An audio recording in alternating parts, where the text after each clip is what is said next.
জিয়া উদ্যানের সামনে শোকার্ত মানুষের ভিড়। বেগম জিয়ার সমাধিতে জনসাধারণ প্রবেশ মুক্ত করা হয়েছে। সেখানে আছেন সহকর্মী আরাফাত সিদ্দিকী, যুক্ত হচ্ছে তার সঙ্গে। আরাফাত সিদ্দিকী, সকাল থেকে বন্ধ ছিল, কিন্তু তারপরও সেখানে কিন্তু শোকার্ত মানুষের ঢলের কথা আমরা শুনেছি। এখন তো আসলে উন্মুক্ত করে দেয়া হয়েছে, কি পরিস্থিতি দেখতে পাচ্ছেন সেখানে?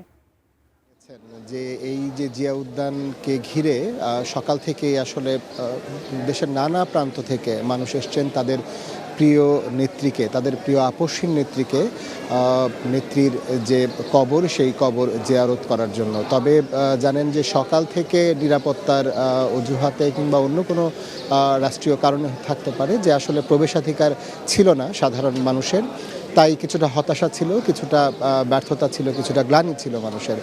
অনেকে বাইরে দাঁড়িয়েই জিয়ারত করছিলেন। তবে বেলা 12টার দিকে এখানে জানেন যে সাবেক স্বরাষ্ট্র প্রতিমন্ত্রী লুৎফুজ্জামান খান বাবর তিনি এসেছিলেন এবং তিনি এসে বলেন যে আসলে এই কোনো কবর জিয়ারতের জন্য আসলে কোনো বিধিনিষেধ থাকার উচিত নয়। বিধিনিষেধ থাকা অন্তত এই মুসলিম প্রধান একটি দেশে সেটি আসলে ঠিক নয়। তো এই কথা বলার পরে আসলে কিছুক্ষণ পরে আমরা দেখেছি যে আইনশৃঙ্খলা রক্ষাকারী বাহিনী, এখানকার যারা নিরাপত্তার দায়িত্বে ছিলেন, তারা এই জায়গাটি সাধারণের জন্য উন্মুক্ত করে দিয়েছেন এবং সাধারণ মানুষ আসছেন, তাদের আবেগ নিয়ে আসছেন, তারা দুহাত তুলে প্রার্থনা করছেন পরওয়ারদিগারের কাছে যে তাদের আপসহীন নেত্রীকে যাতে জান্নাতবাসী করা হয়, তার কবরের সকল আযাব যাতে মাফ করে দেওয়া হয়। একই সঙ্গে তারা কিছুটা প্রতিবাদও তারা জানিয়েছেন। বিশেষ করে বিগত সরকারের সময়ে বেগম খালেদা জিয়ার বিদেশে চিকিৎসার বিষয়টিকে তারা সামনে আনছেন। তারা নানানভাবে সেই সময়কার যে প্রতিক্রিয়া সেটি তারা জানিয়েছেন।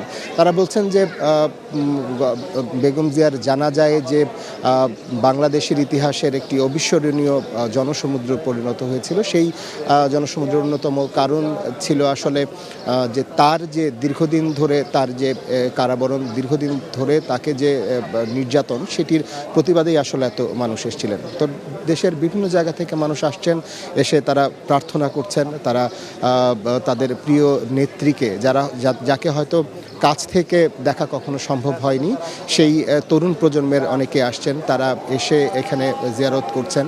আমরা এখানে এসে দেখতে পেয়েছি যে প্রায় সারা রাতি হয়তো এখানে কোরআন তেলাওয়াত হয়েছে। বেশ কয়েকজনকে দেখেছি তারা কোরআন শরীফ নিয়ে এসেছেন, তারা সেখানে কোরআন তেলাওয়াত করছিলেন। অর্থাৎ ধর্মীয় ভাবগাম্ভীর্যের মধ্য দিয়েই আসলে এই জায়গাটির যে পবিত্রতা, সেই পবিত্রতা রক্ষা করার মধ্য দিয়েই আজকে তার জন্য, বেগম খালেদা জিয়ার জন্য এবং মরহুমার বিধি আত্মার শান্তি কামনায় সবাই প্রার্থনা করছেন। তো এই ছিল আমার কাছে জিয়া উদ্যান থেকে সবশেষ। এখানে মানুষ আসছেন তাদের আবেগ নিয়ে, সেই আবেগের প্রতিফলন হয়তো পরওয়ারদিগার দিবেন, সেই প্রার্থনাই তারা জানাচ্ছেন। তো এই ছিল আমার কাছে জিয়া উদ্যান থেকে সবশেষ বাবলি।